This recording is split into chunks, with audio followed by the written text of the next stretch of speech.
This is John Paul Rai. I'm coming to you from Tokyo, Japan. This article here is from March 2nd, 2022, and it's from TMZ. It says, Marilyn Manson sues Evan Rachel Wood. She falsely posed as an FBI agent. Now we know Evan Rachel Wood has told some stories without evidence, and she's done some things that are unbelievable, but I'm not sure that she did anything that Marilyn Manson had the right to sue her over. Except this here, if this is true, then that would be illegal, and that would be, in my opinion, a really bad thing. Posing as the law is definitely something that's pretty high on my list as something not to do. So let's see what we got here. It's a pretty decently long article. Let's take a look. Marilyn Manson is suing Evan Rachel Wood, alleging she cooked up a massive scheme to manufacture sexual abuse accusations against him and committed crimes in the process. The rocker just filed a shocking lawsuit against his ex and her partner, Ilma Gore, if I'm saying that right, with whom Evan Rachel Wood has reportedly been romantically involved on and off for years. In the suit obtained by TMZ, Marilyn alleges both women have engaged in fraud, conspiracy, and defamation in furtherance of a calculated plot to take him down and ruin his career, which is what a lot of people on YouTube and content creators on Twitter and things like that have been saying. So we shall see how this goes, and it's going to be very interesting. If he's got the confidence to actually sue her, I think that shows something on his side. I mean, if he did all this abuse, all this crazy stuff, wouldn't he be scared there was proof, kind of stay away from it, maybe keep his mouth shut? Would you actually go out and sue them and have the confidence to say, I didn't do this, and furthermore, they are committing crimes by putting the claims out there? According to the docs filed by attorney Howard King and obtained by TMZ, Manson's legal team lays out a series of alleged events between 2019 and 2021 that suggest Wood and Gore planned an elaborate ruse to smear him and profit from it, even conceding, by and large, they succeeded in the court of public opinion, despite the fact he says it's all lies. Now, the thing is, what people have been saying is it's easy to succeed in the court of public opinion against Manson because of his image. If Manson was a clean-cut actor like Brad Pitt or Kevin Bacon or whatever, then it'd be a little harder. He's a regular, normal-looking guy, and you're going to have to prove it a little bit more so if you make crazy claims. But with Marilyn Manson, he's got this image, he does crazy shit on stage, he does shit that's kind of distasteful himself, not quite illegal, but, you know, it's easy to get public opinion against him, especially the normies, is what I'm saying. Manson claims Gore teamed up with Wood to create a nonprofit called the Phoenix Act that supported to help abuse women, but in reality was allegedly just a cover for a money-making ploy they were about to embark on against Marilyn, similar to what Amber Heard wanted to do, coming out with abuse and walking away with 50 grand a month from it, and that kind of thing, because of the identity politics behind it, because the fact that she thought the public opinion would be on her side, and things like that. Manson then claims Wood and Gore started systematically coordinating the women's allegations, with checklists and even scripts Manson alleges were being produced, distributed, and hammered home by Wood and Gore, all in an effort to make the allegations more believable. Now, what people say is, the stories all sound the same.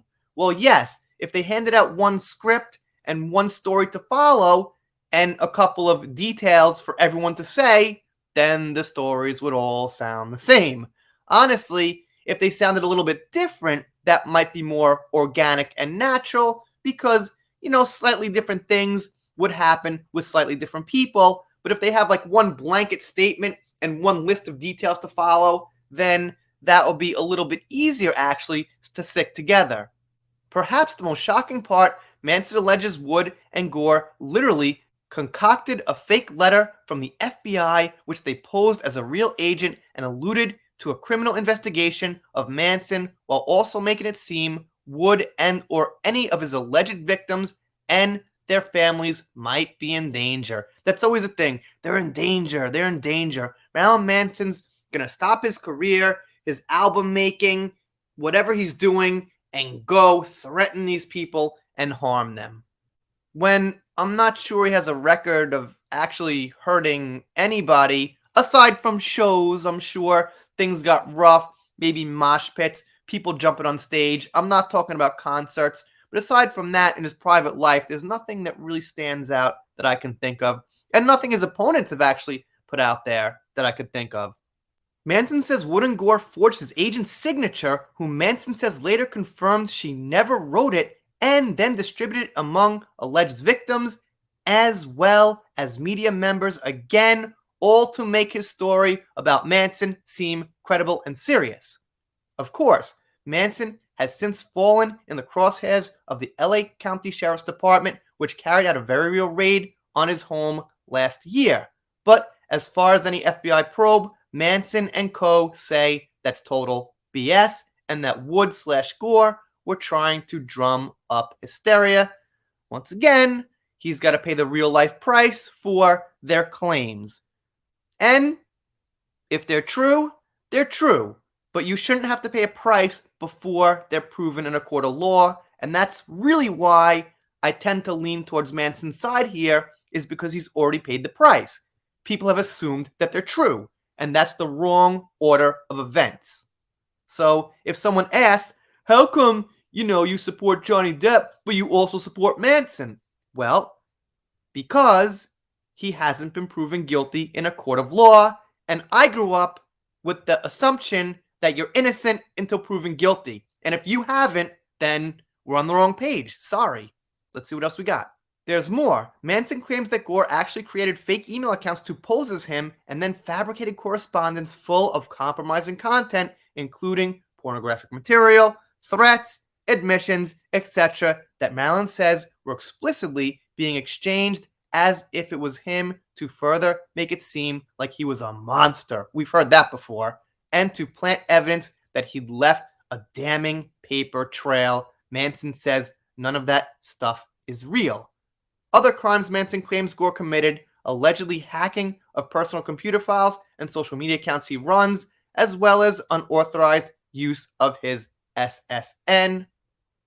And like I said, I don't think he thinks or anyone thinks she did it herself, because, hacking can be easy, but it can be hard getting certain things, so she might have hired someone third party or something like that to do it for her, which would be an interesting thing to look into for his legal team, stuff like that. On top of that, Manson claims Gore swatted him last February, calling in an emergency while posing as a concerned friend of his. Not just that, but he says the fact that paparazzi captured all this fuss in the midst of Wood going public and her accusations against him is no coincidence, and was also likely coordinated by Wood and Gore. Finally, Manson alleges that Gore, working in unison with Wood, slandered him by making up a story that he'd featured a minor in a short film from the 90s and that the flick included something bad children shouldn't do. He flatly denies the claim, insisting the woman was 22 at the time, a fact he says Gore was well aware of when pushing the tale about alleged child abuse. Manson wants damages and a court order preventing Wood and Gore from continuing on their conduct. That's totally fair. I'm not sure what damages. That's up to the court. That's up to whoever decides, whatever he asks for. But the court order to stop the conduct seems like the really important thing to once again, if proved this stuff is true, clear his name once again, where he's getting blamed for things he probably didn't do, just like Columbine and the laundry list of things people blame on Marilyn Manson that are going wrong in society. Seems like this could be one of those things. As I said, I'm open to him having done something a little out of control, over the line a little bit.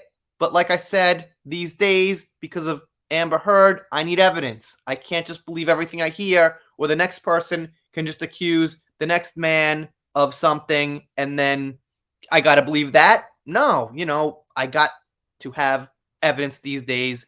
And I say man because I'm not seeing this happen in the reverse in the same way, where a man blames a woman with, just these lies and things to get money from her. If you guys can point out an example of that, be my guest. Send me a link, leave it in the comments. But I'm saying man because at this point, at least for these two cases with Depp and with Manson, I'm seeing the man being attacked, and there would be financial gain potentially for the women who have the much, much lesser careers. Colonel Kurtz reported on this. She made a quick reaction video that was like 13 minutes. This is my like well thought out best I can do video for like maybe it's going to be 10. I don't know. So I'll have to check that out. Maybe you guys check it out. She's got a great channel. And if you're not subscribed here, consider it. I'm doing celebrity news, Depp First Heard, Little Manson when it comes up. Happy to see, I got some content on Manson now and a big update. So let's see where this goes. I know I use my hands too much. I'm kind of cultural from New York like that. We talk like this. Rant over. We're done for now. If you don't subscribe, I'll be sad, but I'll get over it. See you next time.